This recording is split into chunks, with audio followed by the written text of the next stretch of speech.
Donc bonjour à tous, bienvenue sur la chaîne Philippe est dans le pré. Alors quelques réactions. Je vois sur des sites et sur différents presses agricoles parler de revenus agricoles. Oui, soi-disant qu'un éleveur en allaitant bovin se prélèverait en moyenne 19 600 € par an. On en est loin. Et il y a eu un débat. Et les gens, en fait, les gens parlent de tout et de rien.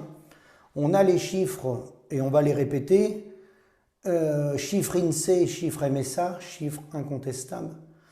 80% des paysans gagnent moins du SMIC brut. Je vous rappelle que le SMIC brut est à 1 709 €. Quand je dis gagne moins, c'est le salaire. Et c'est là où je veux en venir. C'est là où on peut dire et raconter n'importe quoi.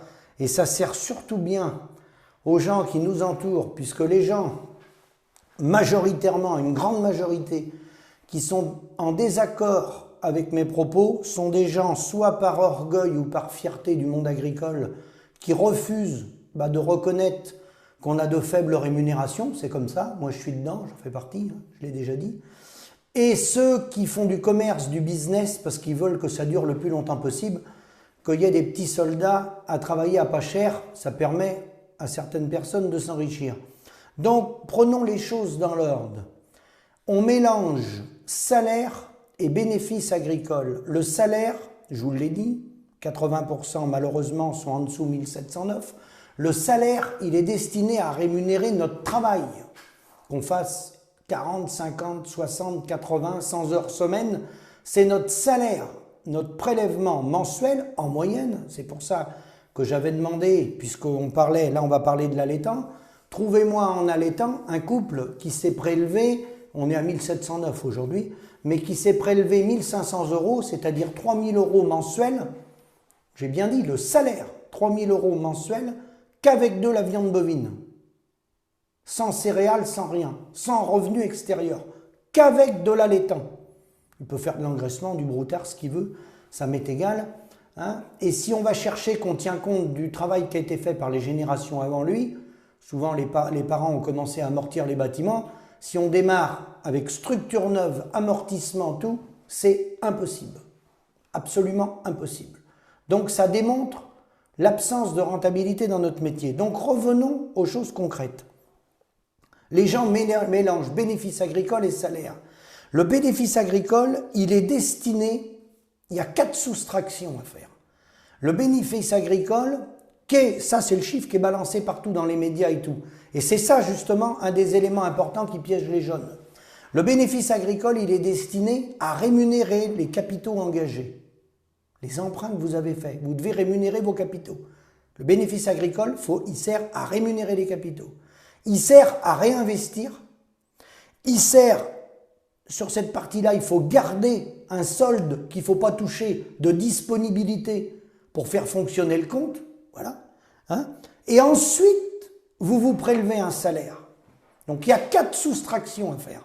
Donc, quand j'entends dans la campagne bénéfice agricole, il a 50 000 € de bénéfice agricole, il a 60 000 €, il y a 70 000 € de bénéfice agricole au GEC, mais ça ne veut rien dire. Ça ne veut absolument rien dire. Un bénéfice agricole n'est pas un salaire. Voilà où est toute l'ambiguïté.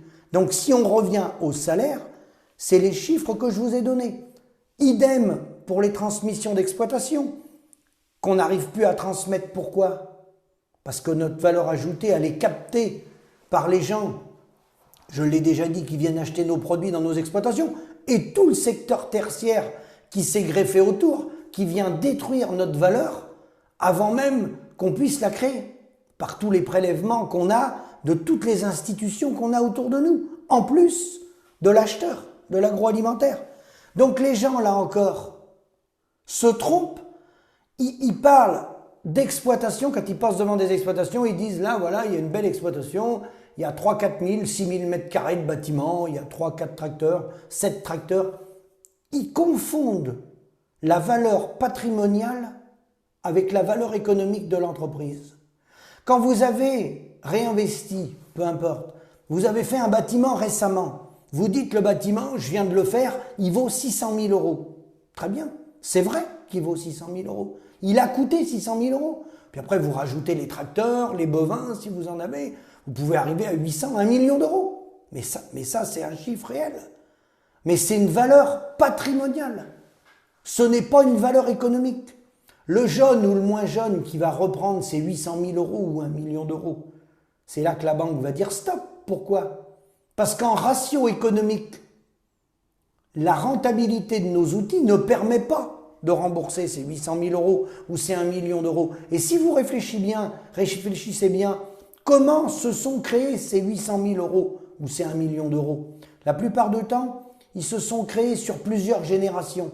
Parce que nos parents ou nos grands-parents avaient déjà construit un outil. D'accord? Il avait acheté un peu de terre, il avait construit un premier bâtiment, puis un deuxième, etc., etc. Ça s'est fait sur plusieurs générations. Mais c'est une valeur patrimoniale. Ça n'a rien à voir avec la valeur économique. Donc, les jeunes, faites attention.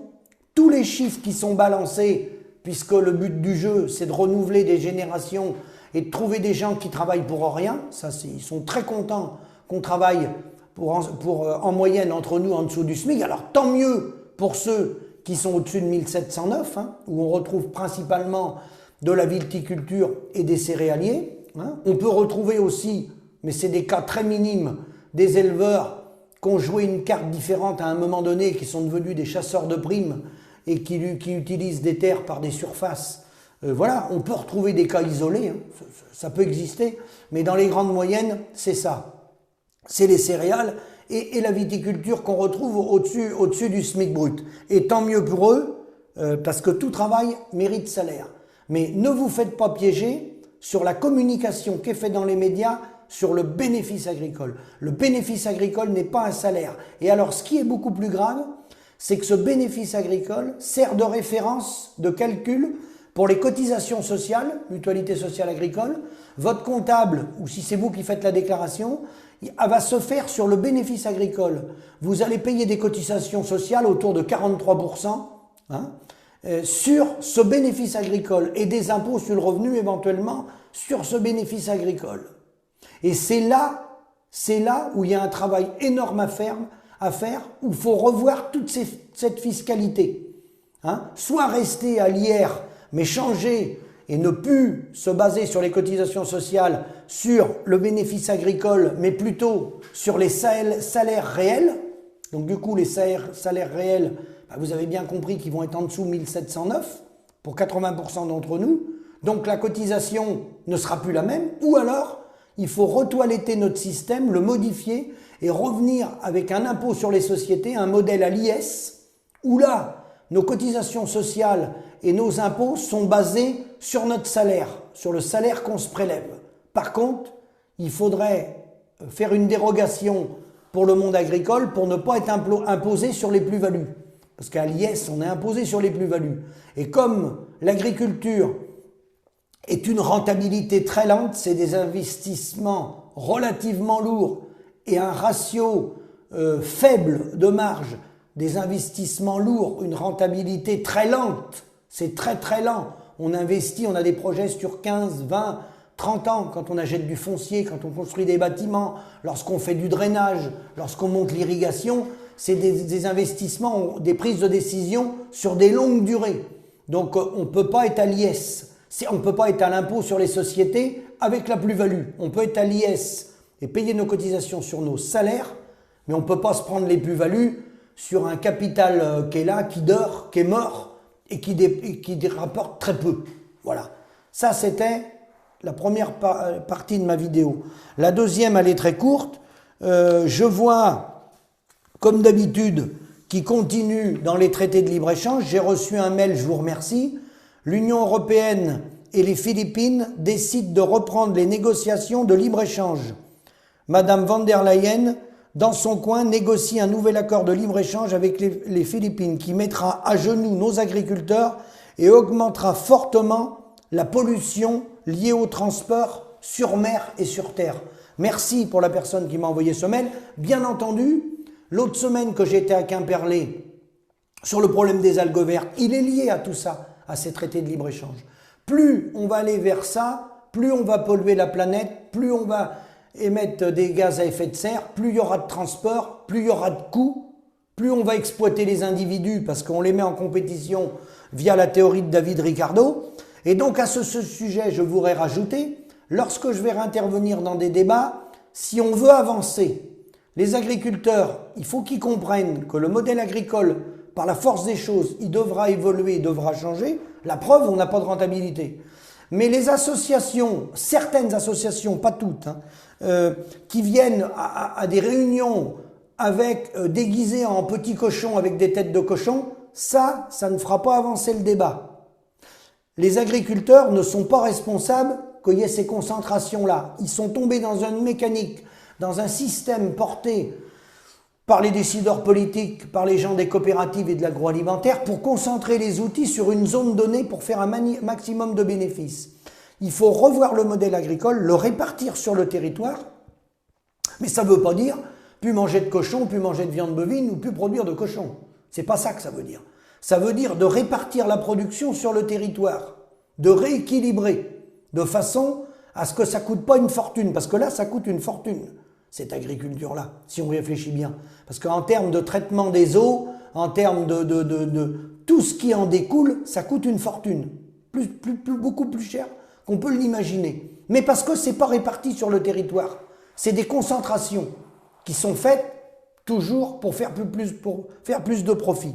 Donc, si on veut faire un nouveau modèle gagnant-gagnant, il ne faut pas opposer les agriculteurs à une partie de la société. Je dis bien une partie, parce qu'il y a certaines associations qui ont bien compris les enjeux. Si on veut que ça coûte moins cher en termes médicaux, parce que ça va jusque-là, en termes médicaux, en termes environnementaux aux concitoyens, eh ben, faut faire un partenariat avec les agriculteurs, les laisser travailler, faire leur production, certes, pas de cette façon-là, en créant des immenses fermes géantes et en concentrant des millions d'animaux sur quelques mètres carrés, ça tout le monde l'a bien compris, mais d'un autre côté, les agriculteurs, eux, certains n'ont pas compris le message. Ils croient qu'on veut les empêcher de travailler et les empêcher de produire.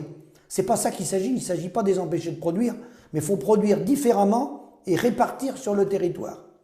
Donc, à méditer, l'avenir est devant nous, c'est à nous d'être force de proposition pour aller sur un modèle de coopération type charte de la Havane, pas passer son temps dans des querelles inutiles, et surtout, pour les jeunes, regardez bien la différence entre le bénéfice agricole et le salaire.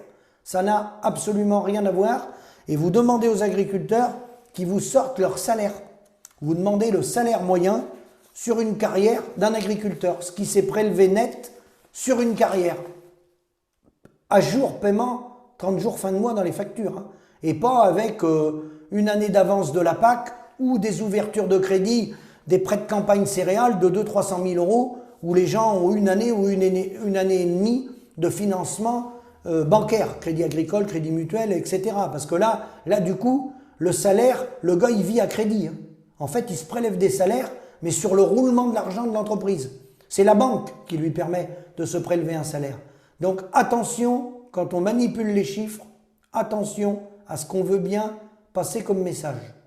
Je vous remercie, à méditer, à bientôt, posez vos questions, envoyez-moi des mails, merci pour ceux qui m'envoient des mails. Je ne peux pas traiter tous les dossiers, il faut que j'essaye d'être court, donc je ne peux pas traiter tous les dossiers. À bientôt.